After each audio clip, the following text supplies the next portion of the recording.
자, 벌써 6강째입니다. 오늘 6강 전기 갈릴리 사역이 등장할 텐데요.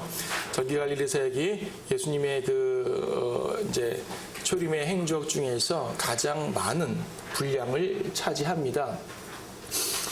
근데 도표를 보게 되면은 이제 자주 본 도표에서 기본적으로 이제 아시겠죠. 유월절은 총 4번 있고 저 앞에 침례가 한 번 더 있긴 하지만 유월절 총 4번이고요.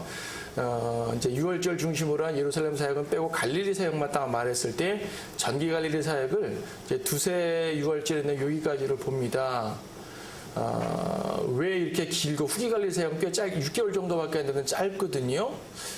굳이 이렇게 첫 번째, 두 번째 사이를 전기, 두 번째, 세 번째 사이를 중기, 세 번째, 네 번째 사이를 후기 갈릴리 이렇게 사수로 나누면 참 편할 텐데 제가 이렇게 나눈 이유는 이건 제가 나눈 겁니다. 그러니까 이제 원래 교리상으로 나눠진 것이 아니에요.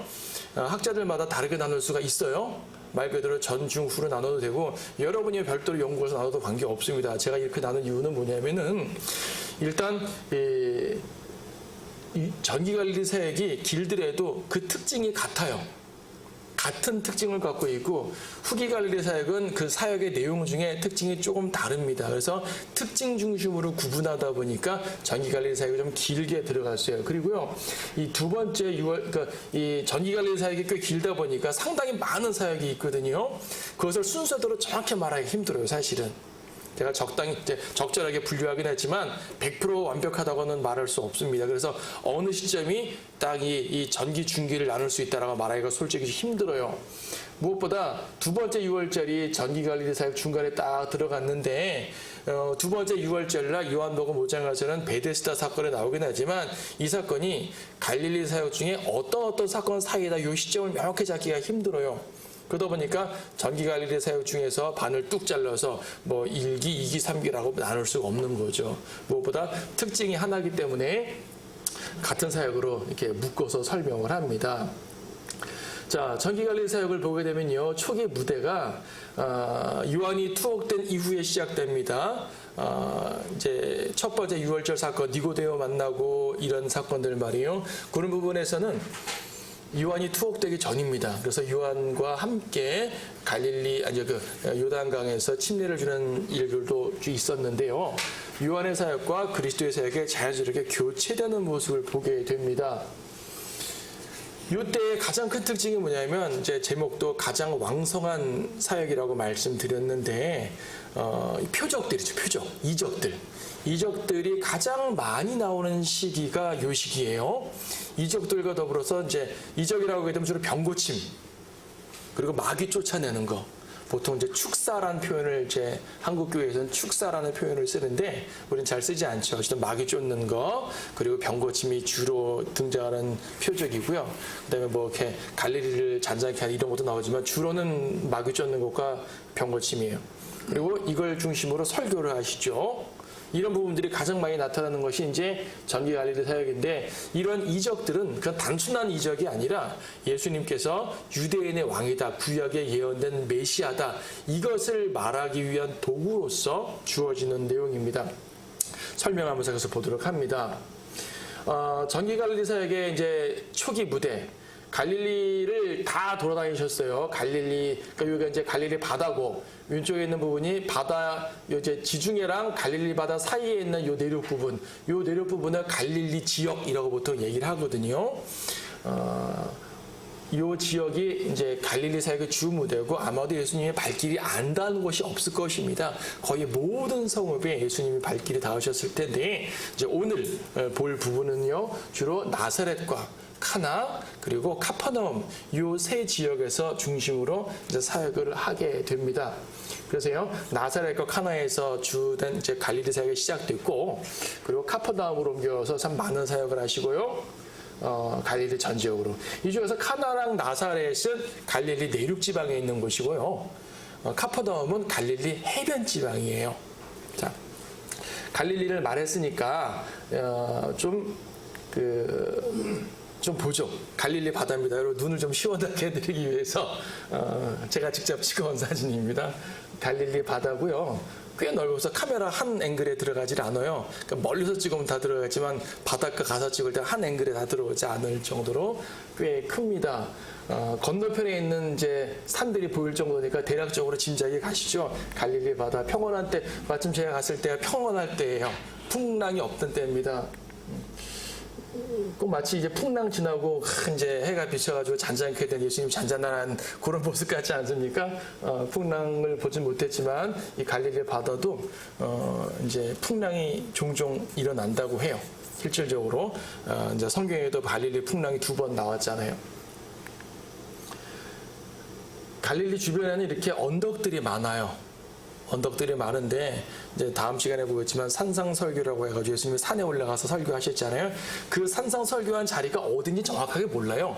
오늘날 이스라엘에는 산상설교 기념교회라고 떡하니 거기다가 건물을 놓긴 했지만 거기라고 정확히 말할 수가 없죠. 언덕들이 꽤 많이 있습니다. 많은 언덕들이 있고 이제 그 예수님의 발길이 다 지나치셨겠죠. 여기는 갈릴리 바다 중에서 갈릴리 바다의 북동쪽에 있는 넓은 벌판이에요. 아마도 여기에서 이제 오병이의 기적이 이 장소가 아닌가라고 추론을 해봅니다. 제가 가보니까 꽤 넓은 평야처럼 펼쳐져 있고 벳세다 근처에 광야라고 되어 있는데 이제 오늘 여기 어떤 연구소가 있더라고요. 꽤 넓은 지역. 예수님께서 2만 명 정도를 딱 모아놓고 설교하시고 빵을 주실 만한 곳 아니겠습니까? 넓은 곳이 있었습니다. 이런 언덕들이 많이 있어요. 어느 산에서 산상설교 하시겠죠. 여기 갈릴리 카나입니다. 갈릴리 카나 시내로 들어가 봤어요.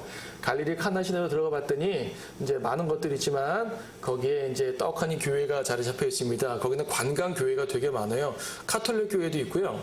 그리스 정교, 거기는 아르메니아 정교라 그러는데 정교회 건물과 카톨릭 건물 2개가 주로 항상 있죠. 다 관광 교회예요. 여기는 관광객들이 이제 헌금하는 걸 먹고 사는 곳인데 왜 이걸 적었냐면 갈릴리 카나에 뭐가 있어서 우리 지난 시간에 봤었죠. 갈릴리 카나에서 물로 포도주를 만드셨잖아요. 그래서 여기에는 이런 게 있더라고요. 이제 돌로 된 그 항아리라 그래요.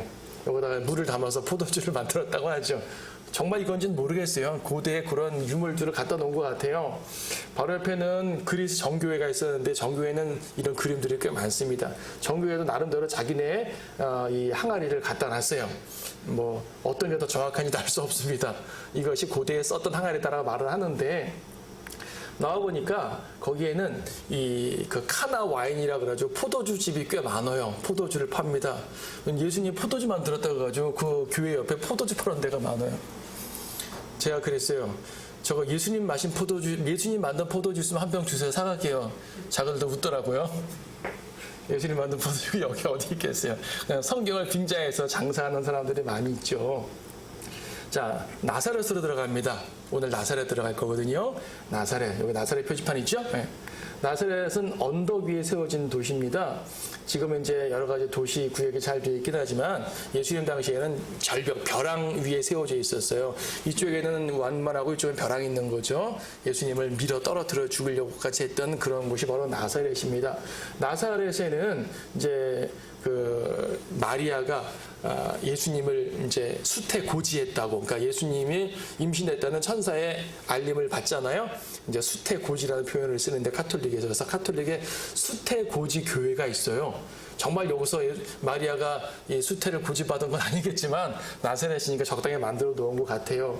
그래서 그런지 마리아와 아기 예수에 대한 이런 동상과 이제 그림들이 엄청 많이 있어요. 별로 유쾌하지 않으니까 이런 부분은 빨리 지나갑니다. 자, 카퍼나움으로 들어갑니다. 카퍼나움은 말씀드린 것처럼 해안 도시라 그랬어요. 해안 마을입니다. 카퍼나움 해안에서 찍은 갈릴리예요. 아까 그냥 갈릴리 남부에서 찍은 거고 카퍼나움에서 보여주는 부분입니다. 이제 계속 우리가 오늘 보겠지만 이 해변을 걸어 다니시면서 예수님께서는 베드로, 안드레, 야고보, 요한 제자들을 부르시기도 했고요. 요 카퍼나움에서 배를 타고 건너편으로 건너갑니다. 건너가다가 풍랑도 나오게 되고요. 예수님 주무시다가 깨신 장면도 나오고요. 예수님 물 위로 걸어가신 장면도 나오고요. 전부 다 카퍼나움, 벳세다 그 근처에서 있었던 일들인데 거기서 바라본 갈릴리가 이렇습니다. 건너편에 산들이 꽤 많죠. 갈릴리 호수 주변을 다 산이에요. 이렇게.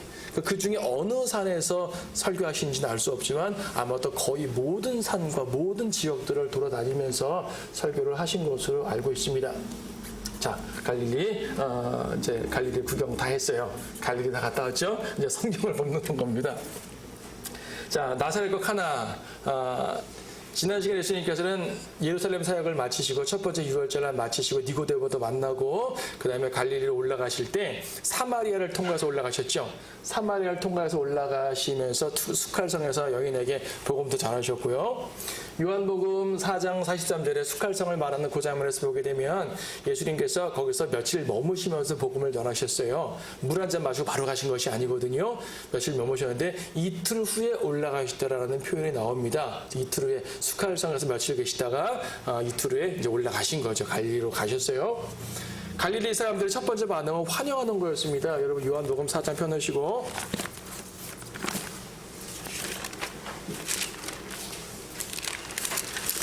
요한복음 4장 45절을 보게 되면 그때 주께서 갈릴리에 오시니 갈릴리 사람들이 주를 영접하더라. 이는 명절 때 그들도 명절을 지키러 예루살렘에 가서 주께서 행하신 모든 일들을 보았기 때문이라. 자, 명절 때 갈릴리로 가시니까 명절 때 예루살렘에서 사역을 하실 때 이적들을 행하던 것들을 그런 모습을 갈릴리 사람들도 봤으니까 그 예수가 오셨다 환영을 하는 거죠. 여기서도 뭔가 위대한 일을 행하시겠지 많은 기대가 있었습니다. 하지만 우리가 보겠지만요, 예수님의 갈릴리 사역의 특징 중에 하나는 군중들의 환영을 받거나 거절을 당하는 둘 중에 하나예요. 두 모습이 다 나타났어요. 환영을 받기도 하고 거절당하기도 하고. 지금 처음에 환영받는 것 같지만 곧바로 거절당하는 모습이 등장하는데 바로 나사렛 사건이죠. 자, 이 사건에서 바로 어디로 가냐면 누가복음 4장으로 가게 됩니다.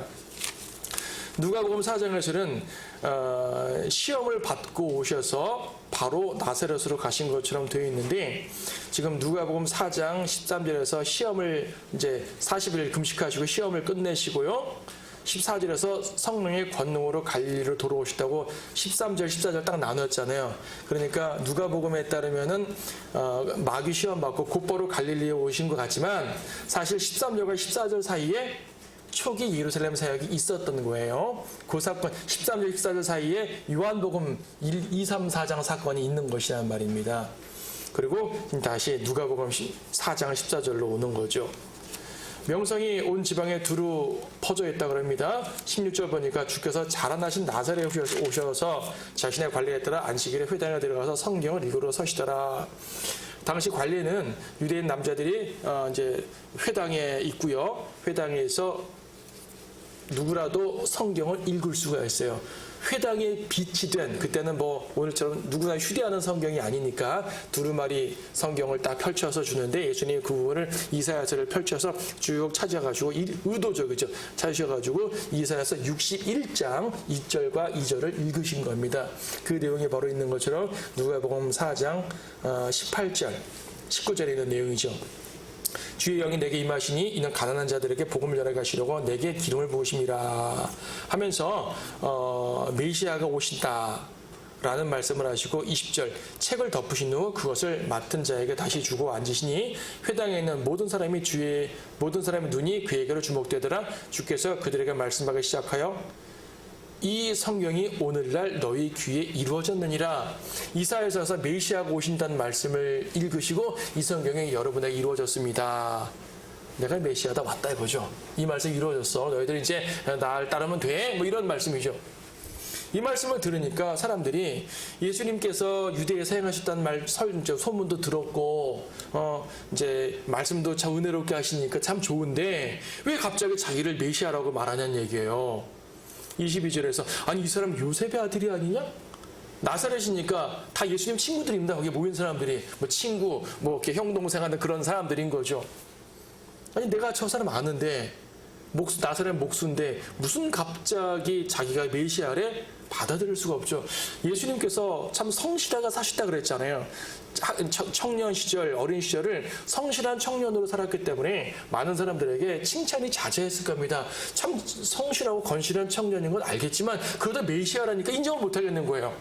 자기 친구거든요. 그렇잖아요. 친구가 갑자기 나 메시아라고 등장해요. 누가 이해하겠습니까? 그래서 예수님께서 말씀하시는 거죠. 예수님께서 25절부터 쭉 어떤 얘기를 하시냐면 엘리야 이야기를 하시고 또 엘리사 이야기를 하셔요. 엘리야 때 시돈의 사렙다 과부, 이 사람에게 하나님의 능력으로 굶지 않게 계속 밀가루를 이제 가루하고 기름을 제공해 주셨잖아요. 수많은 사람들이 있었지만 이 여인이 하나님의 은혜를 받은 것이에요. 또 엘리사 때, 엘리사 때도 많은 문둥병자가 있었지만 나만밖에는 낫지 못했거든요. 자, 이런 엘리야와 엘리사 얘기를 하시는 것은 뭐냐면 이것은 하나님의 능력이다. 근데 내가 그 하나님의 능력을 행하는 사람이야 라고 말하는 거죠. 여기 사람들이 이제 이 화가 난 겁니다. 28절 그러자 회당에 있는 모든 사람이 이런 말씀을 듣고 분으로 가득 차서 아니 자기가 메시아래 자기가 하나님의 능력을 행하는 자에 이적 행했단 말 내가 좀 듣긴 했지만 그렇다고 자기가 하나님의 능력이야? 하면서 예수님 아까 나사렛은 언덕 위에 세워진 도시라 그랬잖아요. 그 끝에 절벽이 있거든요. 그래서 밀어버리려고 했죠. 저는요 이 30절 말씀이 가장 멋있어요. 그러나 주께서는 그 사람들의 중간을 가로질러 가시니라. 여러분 사람들이 자기를 막 밀치려고 벼랑 끝까지 밀고 왔어요. 이렇게 밀고 왔는데 어느 순간 이 사람들은 감히 밀지 못해요. 예수님께서는 유유히 그들 사이를 버젓이 걸어가시는 거예요. 그러니까 사람들이 그냥 밀려고 하다가 비키는 거죠. 이렇게 유유히 걸어 나갑니다. 아무도 감히 예수님을 해치지 못하는 거예요. 마음엔 분이 가득 찼지만 아직 죽으실 때 안 됐잖아요. 그렇죠? 죽으실 때 되면 주님께서 스스로 십자가를 지실 텐데 자, 갈릴리 이제 나사렛에서 거절당하셨습니다. 그렇죠? 메시아이심을 공개적으로 선언을 하셨고요. 자신이 하나님의 능력을 가지신 분임을 설명했지만 거절당하셨습니다. 그리고 요한복음 4장으로 오셔가지고 갈릴리 카나로 또 가시네요. 아까 갈릴리 카나 갔습니다. 요한복음 4장 46절에서 그 후에 예수께서 다시 갈릴리의 카나에 오시니 지금 45절과 46절 요한복음 4장의 45절과 46절에서 확 나뉘어집니다. 그 후에 예수께서 그렇죠. 이 앞에서는 갈릴리 카나 그러니까 이제 갈릴리 카나에서 물로 포도주 만드신 장면이 있었지만 여기서는 어떤 귀족의 병을 고칩니다. 카퍼나움에서 온 귀족인데 귀족의 병이 아니라 귀족의 아들이 병 걸렸죠. 오셔서 치료해 주십시오.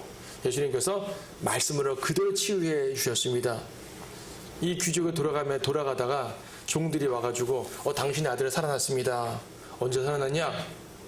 50여절에 어제 제 7시에 열이 떨어졌습니다. 이때 예수님께서 나았다라고 말한 그 시점이거든요. 예수님이 직접 가보지도 않고 말씀으로만 낫게 해주셨어요. 이것이 갈릴리 카나에서 있었던 두 번째 기적이라 요한복음 4장 54절에 두 번째 기적이라고 말씀하시죠. 두 번째 기적입니다. 사실 이렇게 정리했지만 나사렛과 카나는 어떤 것이 먼저인지는 좀 명확하지 않아요. 나사렛부터 갔다가 카나로 가신 것이 마저 보여서 정리했지만 사실 100% 확신할 수 없고요. 카나를 먼저 가시다 나사렛 가신 걸 수도 있어요. 근데 우선 순서가 중요한 것이 아니라 갈릴리 사역의 초기에 이런 일이 벌어지십니다. 그 다음에 어디로 가냐면은 이제 카퍼나움으로 가시는 거죠. 아까 해변 지역으로 가십니다. 자, 카퍼나움 다시 마태복음 4장으로 옵니다. 마태복음 4장에서도 4장 13절이죠. 나사렛을 떠나 지금 12절에서는 요한이 감옥에 갇힌 것을 들으시고 갈릴리로 떠나셨다 그랬어요. 갈릴리로 가셔서 마태복음 4장 12절 13절 사이에 나사렛과 카퍼나움 사건이 있게 되는 거예요. 그 다음에 13절에 수불론과 납달리 지경의 해변에 있는 카퍼나움에 가서 거하시니라고 말합니다. 수불론과 납달리 지경의 해변에 있는 카퍼나움, 해변에 있는 카퍼나움이라고 말해요. 이 말씀을 하신 것은 이사야 말씀을 이루고자 하심인데 이사야 9장에 있는 것처럼 여기 마태복음 4장 15절에 인용되어 있습니다. 이방인들의 갈릴리 수불론 땅과 납달리 땅과 죽음에 앉은 백성이 큰 빛을 보았도다라는 이사야서의 말씀을 성취시키기 위해서 카퍼나움으로 가신 거예요. 예수님이 하신 모든 것들은 성경에 기록되었고 예언되어 있는 겁니다.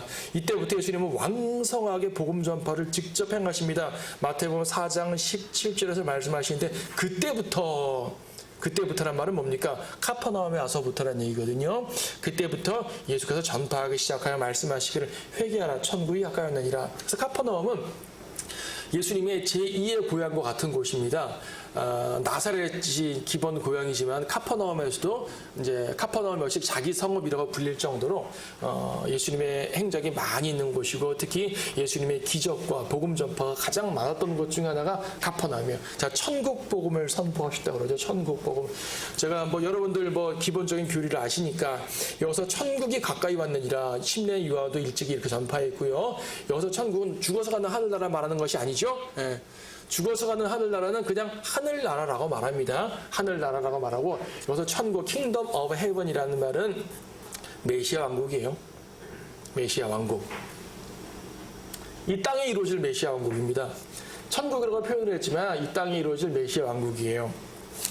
저 뒤에 마태복음 6장 10절 말씀에 소위 말하는 주기도문 말입니다. 뭐라고 말하냐면 아버지의 왕국이 임하옵시며 아버지의 뜻이 하늘에서와 같이 땅에서도 이루어지이다. 하늘에서 이루어진 아버지의 뜻이 땅에서 이루어지는 그 나라가 바로 천국이에요. 이 땅에 성취되는 메시아께서 오셔서 즉 쉽게 말하면 재림하셔서 세울 천년왕국 이걸 천국이라고 우리는 보통 말하는 거예요. 마태복음 5장 5절에도 온유한 자들은 복이 있느니 그들이 땅을 유업으로 받는다 그러죠. 천국을 말하면서 땅을 유업으로 받는다고 말합니다. 이 땅을 세워줄 나라예요. 그래서 천국이라 그러니까 사람들이 하늘나라 죽어서 가는 하늘나라를 자꾸 생각하잖아요. 그래서 이제 어떤 분들은 번역 자체를 천국으로 번역하지 않고 하늘의 왕국 이렇게 번역을 해야 된다라고 이제 그렇게 한 성경도 있죠. 하늘의 왕국이라는 표현을 직접 씁니다. 근데 하늘의 왕국으로 썼다고 해가지고 메시아 왕국으로 이해는 할 수 있는 건 아닌 것 같아요. 천국이나 하늘의 왕국이나 그 말이죠. 결국은요. 하늘의 왕국 하면 하나님 계신 줄 하늘로 알죠. 그러니까 어차피 그 용어로 구분하는 것이 아니라 그 이제 교리로서 그 설명으로서 이해를 해야 되는 거예요. 자, 천국. 우리가 이제 천국이라는 표현을 써놓긴 했지만 킹덤 오브 헤븐이니까 천국 아니에요. 그렇죠? 천국이긴 하지만 그러나 하늘나라가 아니라 이 땅에서 메시아 왕국이다. 그러니까 예수님이 천국을 전파하셨다면 뭐냐면 내가 바로 구약에 예언된 메시아 그분이야 그 말이에요. 자, 왕국이 가까이 왔다 그랬어요. 만약 이 왕국이 이 천국이 저 셋째 하늘에 있는 하늘나라를 천국이라고 말하는 거라면 어떻게 하늘나라가 이 땅으로 와요?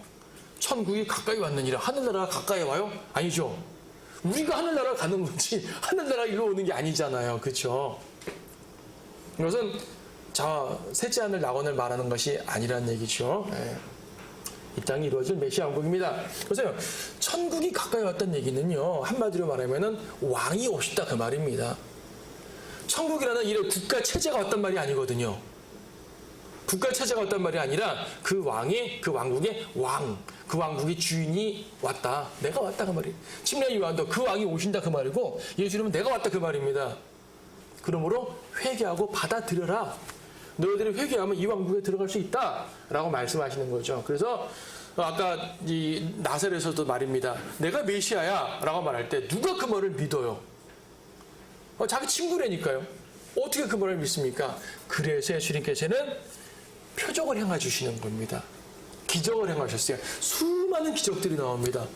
병고침에 대한 기적이 대표적이지만 수많은 기적들이 있어요. 자, 이 기적은 왜냐하면 절름발이가 나왔어요. 소경이 눈을 떴어요. 네. 이런 말씀을 들었을 때 사람들은 뭘 기억하냐면 이사야서 35장을 기억해야 되는 거예요. 여러분 이사야 35장 우리 이사야서 계속 공부하니까 아침에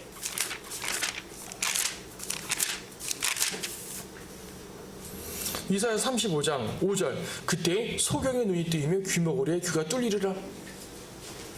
그렇죠. 메시아께서 오시면 소경의 눈이 뜨인다는 얘기죠. 귀머거리에 귀가 뚫리고 버리에 입이 풀리게 되는 거고 절름발이 일어나서 뛴다는 얘기입니다.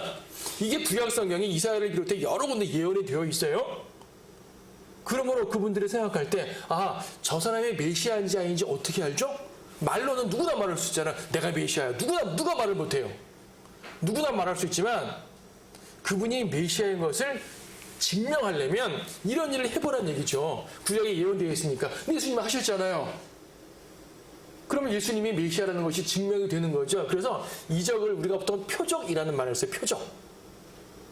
표적이라는 단어 여러분 신약에서 많이 보지 않습니까? 이 표적이라는 말은 단순하게 이적이라는 개념이 기적이라는 말이 아니라 이러한 기적을 통해서 말씀하고자 하는 증명하는 도구라는 개념이에요. 표적이라는 말은 내가 이런 거 행하는 걸 보니 메시아 맞지? 라고 묻는 거죠. 백성들이 볼 때 저런 이적을 행하시는 걸 보니 저분은 메시아가 맞군요. 메시아이심을 증명하는 도구가 표적이라는 말이에요. 그렇죠? 그래서 이제 예수님께서는 많은 기적들을 통해서 그런 일들을 행하십니다. 전기 갈릴리사에 그런 일들이 꽤 많으셨었어요. 메시아이심을 보여주는 표적들이다. 근데 반면요, 마가복음 1장 말씀을 보시면은 표현이 조금 또 달라요. 또 마가복음 1장 15절도 똑같은 상황입니다. 갈릴리 지역에 오셔서 복음을 전파하시다는 말은 똑같은데 마가복음 1장 15절에서는 이렇게 말씀하시죠. 14, 15절 요한이 감옥에 갇힌 후 예수께서 갈릴리로 오셔서 하나님의 나라의 복음을 전파하시며 말씀하시기를 그때가 찼고 하나님의 나라가 가까이 왔도다. 너희는 회개하고 복음을 믿으라. 자, 회개하고 믿으란 말은 마태복음이나 마가복음이나 똑같은데 마태복음에서는 천국이 가까이 왔다고 말씀하셨고요. 여기서는 하나님의 나라가 가까이 왔다고 말씀하시죠. 이것 때문에 많은 사람들은 마태복음에서는 천국으로 표현을 하시고 마가복음은 하나님 나라로 표현을 하셨지 표현만 다르지 같은 나라다. 천국과 하나님 나라는 같은 거다 이렇게 생각하는데 그것이 아니라요. 예수님께서는 쉽게 말하면 한 손에는 천국을 한 손에는 하나님 나라를 갖고 오신 거예요. 아까 천국이 메시아 왕국을 말하는 거라면 하나님의 나라는 영적인 나라를 말하죠. Kingdom of God. 하나님의 나라, 하나님의 왕국, 그렇죠? 하나님의 나라입니다. 지난 시간에 요한복음 3장에서 니코데모에게 말씀하실 때 거듭나지 아니하면 하나님 나라를 볼 수 없다 그랬잖아요. 물과 성령으로 태어나지 않으면 하나님 나라에 들어갈 수 없다. 하나님 나라에 들어가는 것은 거듭나야 되는 거죠. 여러분 거듭나셨잖아요. 거듭나셔서 하나님 나라에 들어가신 거예요. 이건 이미 들어간 겁니다. 이것도 하늘나라 말하는 게 아닙니다. 저 하늘나라는 여러분 언제 가십니까? 저 하늘나라 언제 가세요? 여러분 죽으면 가시잖아요. 그렇죠? 아니면 휴가 될 때 가시든지. 그렇죠? 그때 가십니다. 그런데 하나님 나라는 지금 가 있는 거야. 지금 들어가 있는 거죠. 지금. 그래서 현재 우리가 누리는 영적 왕국이 하나님의 나라입니다. 영적으로 현재 이루어져 있는 것이고 누가복음 보게 되면 하나님 나라는 눈에 보이게 오는 것이 아니다. 여기 있다 저기 있다라고 말하지도 못한다. 이미 우리 안에 들어와 있다라고 말씀하시죠.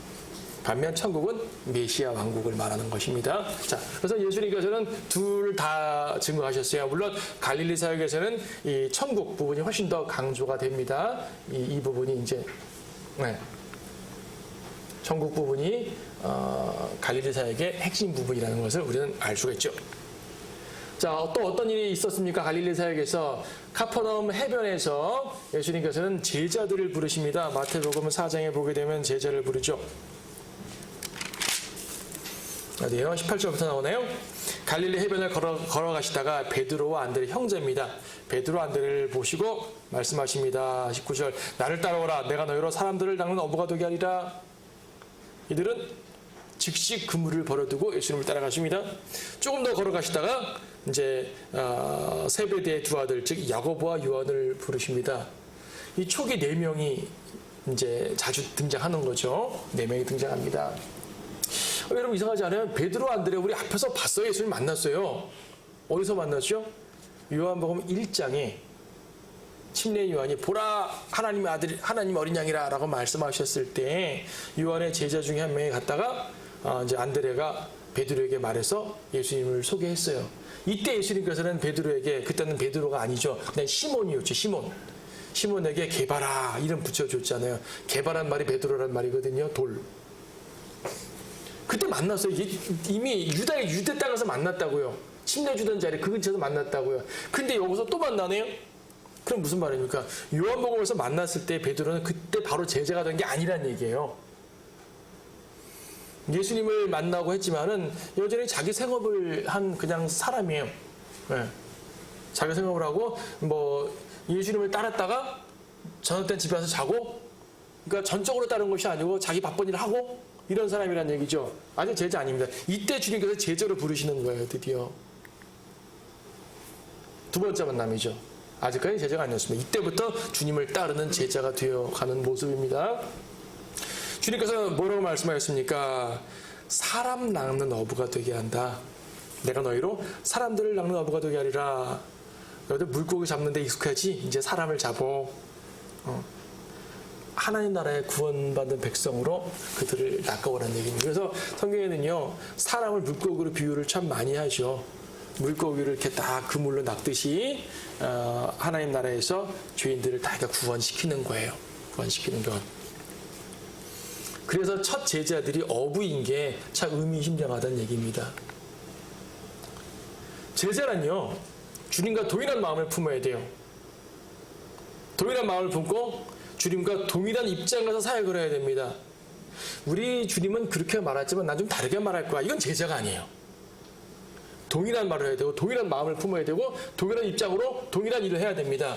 그래서 예수님은 제자를 많은 사람을 구원하셨지만 구원받은 사람이 모두 제자가 아니라 그중에 특별하게 나와 같이 할 사람들을 모으신 거예요. 그들이 바로 12 사도들이고 첫 번째 4명이 등장합니다. 이 4명이 이제 예수님의 제자를 나열하는 많은 것 중에서, 많은 설명 중에서 항상 4명이 제일 앞에 나오는 걸 보게 됩니다. 자, 이번에는 이제 카퍼나움 바닷가에서 이제 내륙으로 이제 카퍼나움 시내로 들어가셨어요. 성읍으로 들어가셨습니다. 이때 안식일에 회당에서 가르쳤다고 말씀하십니다. 마가복음 1장 21절 말씀 보시게 되면,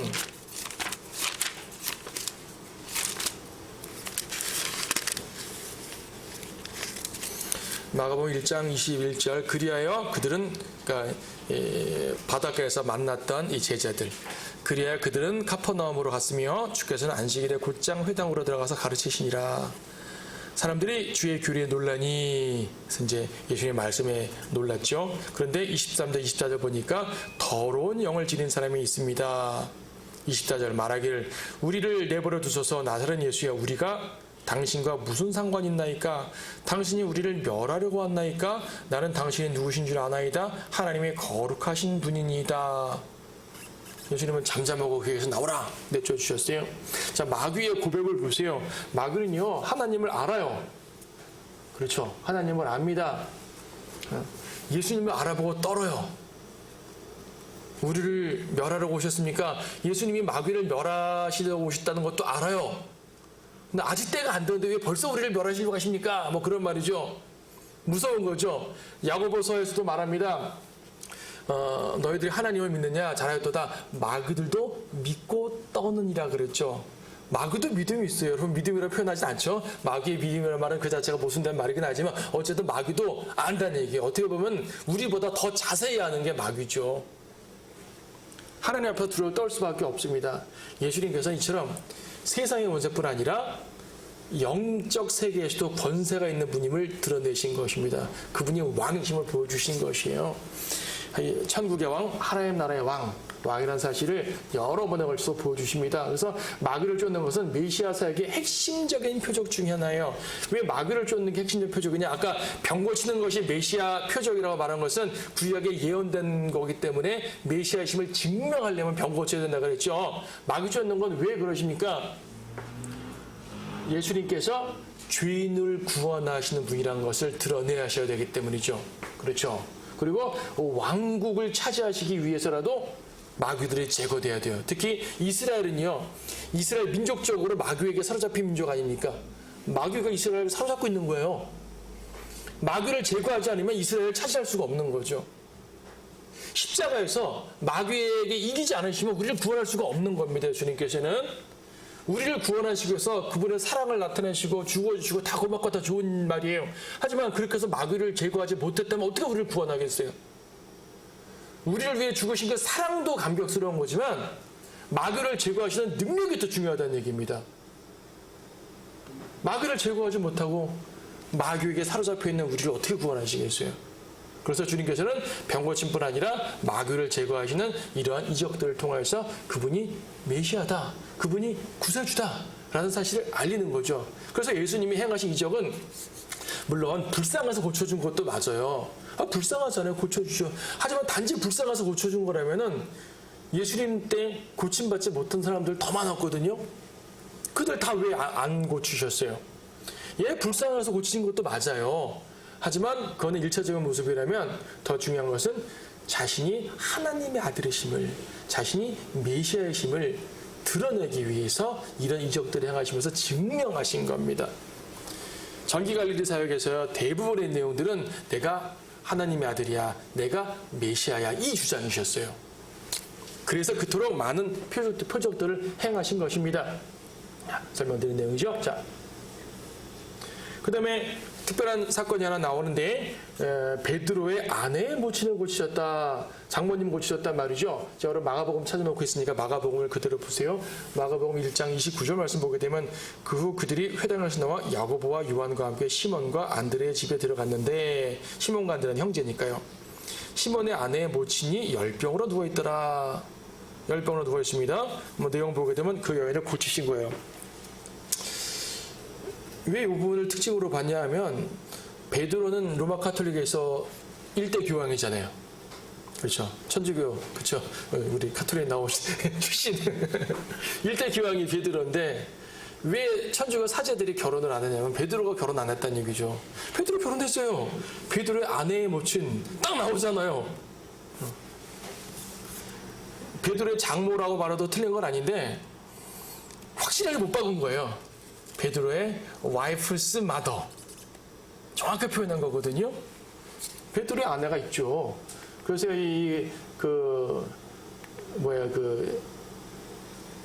사도 바울도 베드로가 아내를 동반했다는 이런 표현했죠. 여기 나오네요. 고린도전서 9장 5절 보게 되면,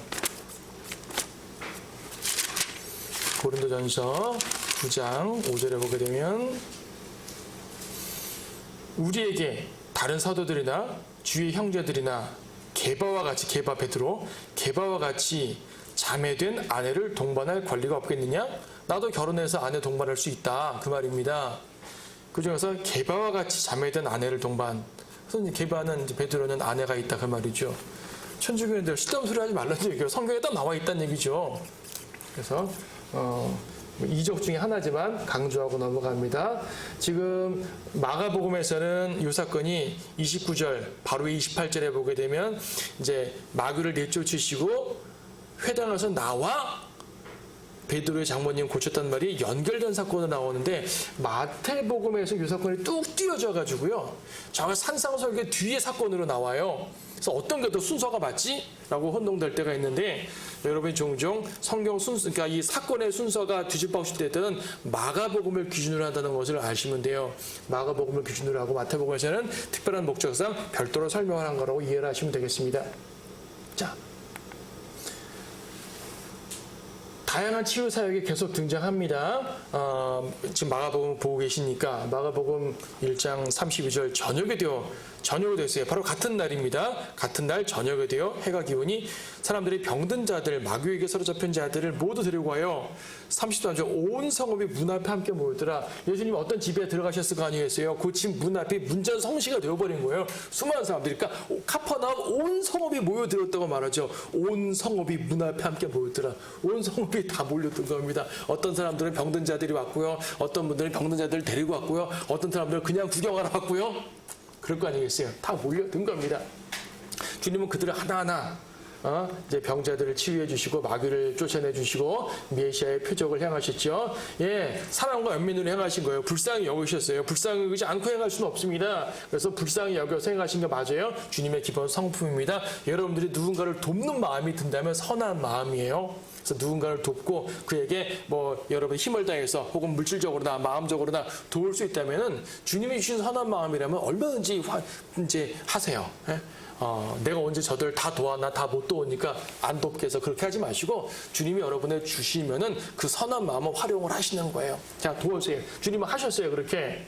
말씀드린 것처럼 이것이 다가 아니라는 얘기죠. 연민의 성품으로 치유하신 것이 다가 아니라 이스라엘 민족을 치유하는 상징적인 사건이란 말입니다. 마귀에게 사로잡힌 민족이에요. 이스라엘의 주는 하나님이 주님이지만은 실질적으로 당시에 이스라엘의 주는 마귀였단 말이죠. 마귀가 사로잡고 있어서 지금은 어때요? 지금도 이스라엘의 주는 마귀예요. 구약시대 이스라엘의 주는 바알신이었어요. 그런 식으로, 그렇죠? 원래는 하나님이 이스라엘의 주님이셔야 되는데 상당히 많은 기간 동안 이스라엘의 주님은 하나님이 아니라 마귀들이었다는 얘기입니다. 주님께서는 그 마귀를 제거하셔야지 그분이 오셔서 왕이 되실 수 있는 거예요. 재림 때 왜 주님이 재림 때 적그리스도를 물리치겠어요? 적그리스도를 물리쳐야지 예수님이 왕이 되실 거 아니겠어요? 자, 왕이 되시는 모습입니다. 그래서 영적인 불구자예요. 영적인 그 불구자 민족이죠. 그래서 민족 치유를 행하시고 또 우리에게도 적용할 수 있죠. 우리 역시 불구자들입니다.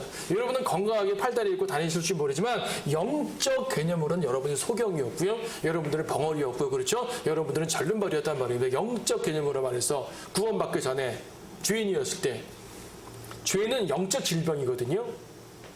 그래서 주님께서 그런 질병을 치유에 대해서는 이러한 다양한 의미들이 있는 거죠. 직접적인 불쌍히 여김도 있고 이스라엘의 민족적 치유에 대한 개념도 있고 우리 죄인들을 구속하시는 개념도 있고 그래서 주님께서는 놀라운 치유자, 의사신 것이죠. 우리의 영의 문제를 해결하시는 위대한 의사십니다. 자, 구원의 역사를 이루셨죠. 갈릴리에 두루 다니십니다. 계속 이제 카퍼나움만 있는 게 아니라 딴 데를 또 다니셔야 되죠. 지금 마가복음 1장 35절에 보게 되면은 이른 아침 아직 동이 트지도 않았는데 주께서 일어나 밖으로 나가 한적한 곳으로 가셔서 거기서 기도하시더라. 바쁘실수록 기도하셨습니다. 주님은. 여러분 바빠서 기도 못하죠? 아유 나 기도해야 되는데 바쁘니까 오늘은 기도 생략. 식사 때 간단하게 기도하고 안 돼요. 기도를 하고 하셔야 돼. 바쁠수록. 왜냐하면 그래야 주님께서 더 능력도 주시고 함께 하시는 것을 경험하니까 그렇죠? 우리 모두 그런 부분들에 반성하면서 더 나아가야 될 것입니다. 예수님은 기도의 모범을 보이신 분이죠. 근데 예수님은 기도하시려고 혼자 조용한 곳에 한적한 곳에 가셨지만 사람들은 결코 예수님을 혼자 두지 않습니다. 쫓아오는 거죠. 예수님 또 기적 행해 주세요. 그래서 지금 36절에 보니까 시몬과 그와 함께 있던 자들이 주님을 따라 나섭니다. 모두 주님을 찾고 있습니다. 빨리 오십시오. 자, 38절 주께서 그들에게 대답하시기를 이웃 고을로 가자. 거기서도 내가 전파하리라. 이를 위하여 내가 왔노라. 카퍼나움에서는 전도할 수 없어. 딴 데도 가야 돼. 그렇죠. 그래서 예수님께서는 카퍼나움을 벗어나서 다른 지역을 다 돌아다니면서 갈릴리 사역이 전에 갈릴리 주변 지역들을 하나하나 다니면서 전파를 하셨습니다. 여러 지역의 사람들이 모여들었죠. 다시 마태복음 4장으로 가보세요.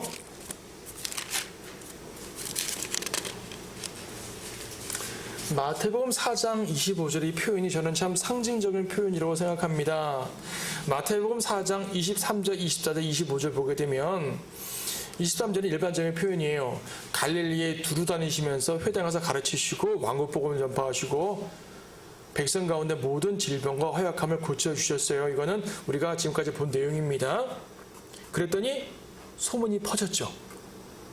멀리 시리아까지 퍼졌다 그랬습니다. 25절 그러자 갈릴리와 데카폴리와 예루살렘과 유대와 요단강 건너편으로부터 큰 무리가 주를 따르더라. 사마리아는 빠졌는데 아직까지는 사마리아가 이방인 취급당하던 상황이니까 빠졌고 지금 요 표현을 보게 되면 갈릴리 이스라엘 북쪽이죠. 유다 이스라엘 남쪽이죠. 데카폴리 요단강 동쪽이죠. 그러니까 이스라엘 땅 전역에서 예수님께 나아왔단 말이에요. 자, 이 표현이 상징적인 것은 왜 그러냐면 앞에서 왕국복음 전했다 그랬잖아요. 천국의 왕이라 그랬잖아요. 천국이 뭐랬어요? 메시아 왕국이라 그랬죠. 자, 왕이 오셨어요. 왕이 오셨고 백성들을 보여주는 왕, 백성들. 근데 그 지역들이 묘사되네요. 갈릴리, 데카폴리, 유대, 요단 건너편 영토가 마련되는 것 같은 느낌 들지 않으세요? 여러분 국가의 3요소예요. 여러분 고등학교 사회시간 돌아가셔가지고 주권, 국민, 영토가 있으면 국가가 되는 거거든요. 주권, 왕, 예수님 계시죠? 국민들, 백성들 보여드렸죠? 영토가 형성되네요. 왕국이 임하는 상황이 조성되어 가고 있는 겁니다. 예수님께서 왕국을 전파하셨고 메시아 왕국을 전파하셨고 메시아 왕국이 형성되어 가는데 전기 갈릴리 사역을 여러분 쭉 보게 되면은 지금 바로 왕국이 이루어질 수 있네? 라고 느낄 정도의 분위기가 상당히 많이 고조되는 걸 봐요. 백성들이 막 환호한다니까요. 정말 이때 왕국을 세워줘도 돼요. 근데 이렇게 해피엔딩으로 끝나면 얼마나 좋겠어요. 이렇게 빨리 해피엔딩? 그러지 않죠? 네. 자, 하지만 주님께서는 십자가를 지셔야 됐기 때문에 당장 왕이 되지 않습니다. 그리고요, 이제 다음 장면, 다음 시간에 보겠지만 다음 장면에서 뭐가 등장하냐면 종교 지도자들의 반대가 등장합니다. 바로 왕국 되면 재미없죠. 드라마틱하게 사건들이 있어야 되지 않겠습니까? 그래서 이제 이 반대자들이 대적하는 것이 이제 그 다음 장면에 등장을 합니다. 주님께서는 십자가를 지시고 그 다음에 왕이 되시겠죠. 하지만 갈릴리 사역은 이 모든 것들이 왕성하게 맞춰져가는 상황, 왕국이 임할 수 있는 상황, 이것이 바로 갈릴리 사역의 모습이에요. 갈릴리 선지자 모습이죠. 마무리하기 전에 하나 더 보게 되면 누가복음 5장을 잠깐 보세요. 누가복음 5장에 보게 되면 베드로를 부르시는 장면이 또 한 번 나오는데, 이건 마태복음에서 베드로를 부르신 장면을 자세하게 쓴 건지 아니면 또 다른 장면인지 많은 학자들이 논란이 가는 부분입니다. 근데 저는 또 다른 장면이라고 이해를 하는 거예요. 누가복음 5장에 보게 되면 무리가 하나님의 말씀을 듣고자 주를 떠밀치니 주께서는 게네사렛 호수는 이제 갈릴리 바다를 말합니다. 카파다움 거기 계시는 거예요. 호숫가에 세워둔 배 두 척을 보시고 이제 어부들이 이제 그물을 싣고 있으니까 그중 하나인 시몬 베드로의 배에 올라가 앉으셔서 설교하는 거예요. 군중들이 줄을 몰려들었어요. 웬만하면 그냥 서서 하시는데 군중들이 너무나 많이 서로 밀치니까 예수님 배 위에 올라가셔가지고 무치를 바라보며 설교를 하시는 거예요. 그러니까 이미 많은 사람들이 듣고 예수님께 나아왔단 말이죠. 그러니까 마태복음 4장에서 베드로를 처음 부르신 장면은 아니에요. 시간이 좀 지난 장면이죠. 지난 장면입니다. 그리고 4절에서 예수님께서 깊은 데로 가서 그물 내리라고 그랬습니다.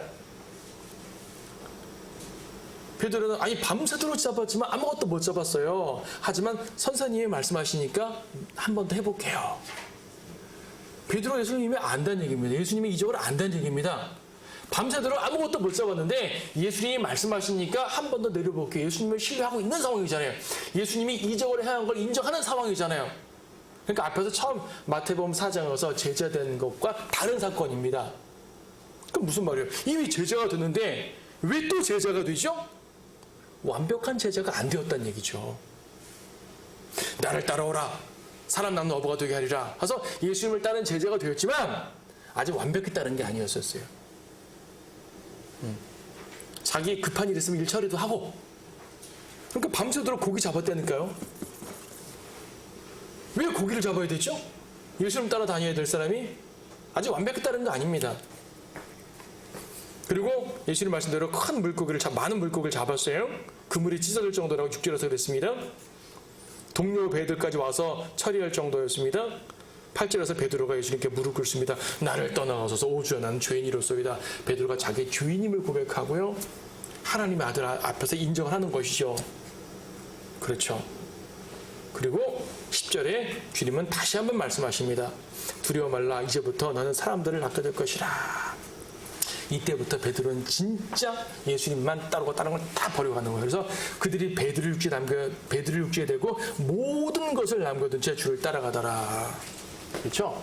한 번에 제자가 된 사람이 아니에요. 베드로는 적어도 베드로 예수를 3번 만나서 제자가 된 사람이에요. 어떤 사람들은 한 번에 부르심 받는 사람이 있어요. 예. 부르심을 받았으나 아직 온전히 제자가 되지 않았던 베드로를 찾아가신 거예요. 예수님은. 그렇죠? 여러 가지 경우가 있죠. 어떤 사람들은 맨 처음에 복음 전하면 한 번에 구원받는 사람이 있어요. 어떤 분들은 몇 번에 걸쳐서 거절하다 구원받는 사람이 있어요. 여러분 어떠셨어요?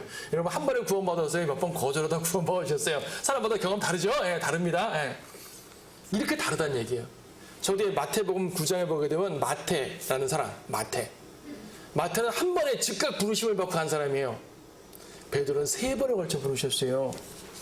주님이 그만큼 이 베드로에게 집중을 하셨다는 거예요. 주님이 여러분에게 계속적으로 부르신다는 얘기는 구원을 받았어도 계속 부르실 거 아니에요. 제자로서 여러분 부르신다는 얘기는 여러분에게 그만큼 관심이 있다는 얘기죠. 네가 자꾸 벗어나봐. 난 절대로 너 포기 안 해. 그 말입니다. 네. 여러 번 부르심 받은 가운데 헌신한 사람이 있고 한 번에 헌신하는 사람이 있지만 뭐 과정이 힘들었지만 결과적으로 헌신했으면 되는 거예요. 예, 이 다음부터는 베드로 이때부터 철저했죠. 물론 마지막에 또 한번 부인하는 장면 등장하지만 결과적으로 베드로는 주님의 온전한 제자가 되었습니다. 주님께서는요. 한 사람 한 사람에게 주님은 왕 되는 것도 중요하고요. 이 왕국 이루시는 것도 다 중요하지만 표적 행하는 것도 다 중요하지만 주님이 정말 관심을 가지시는 것은 바로 한 사람 한 사람이에요. 여러분 하나하나가 주님이 가장 관심을 두는 분들이라고요. 사역도 중요하지만 주님의 계획에는 여러분이 들어가 있는 거죠. 몇 번이고 걸쳐 여러분을 찾아가셔서 여러분을 이끌어 오시는 분이 바로 주님이시고 여러분을 이 자리에 앉혀놓으신 것입니다. 그럼 어떻게 되겠어요 우리가? 또 나가야겠어요? 또 그냥 주님 부르심 거절하고 내 삶을 살아야겠어요? 아니잖아요.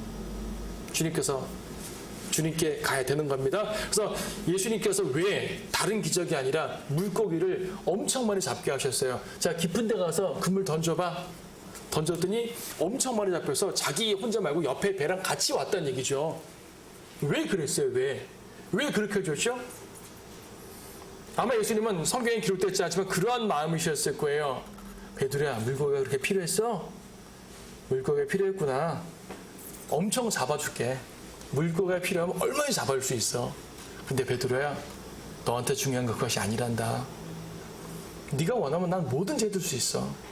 하지만 내가 원하는 것은 이거야. 여기에 베드로는 무릎을 꿇은 겁니다. 오 주여, 저는 죄인입니다. 이제부터는 주님 뜻대로 행하겠습니다. 이게 제자의 고백인 거예요.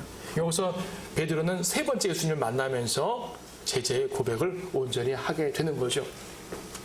주님은 오래 참으십니다. 죄인에 대해서 오래 참으시고 타락한 성도를 돌아오는 것도 오래 참으시고요. 헌신을 기다리기 위해 오래 참으시기도 하시죠. 여러분에게 오래 참으시면서 기다리신 주님 더 이상 실망시켜드리지 말고 새해에는 주님을 더욱더 온전하게 따름으로써 주님의 제자로서의 삶을 살았으면 좋겠습니다. 자, 오늘 이것으로 마치도록 합니다.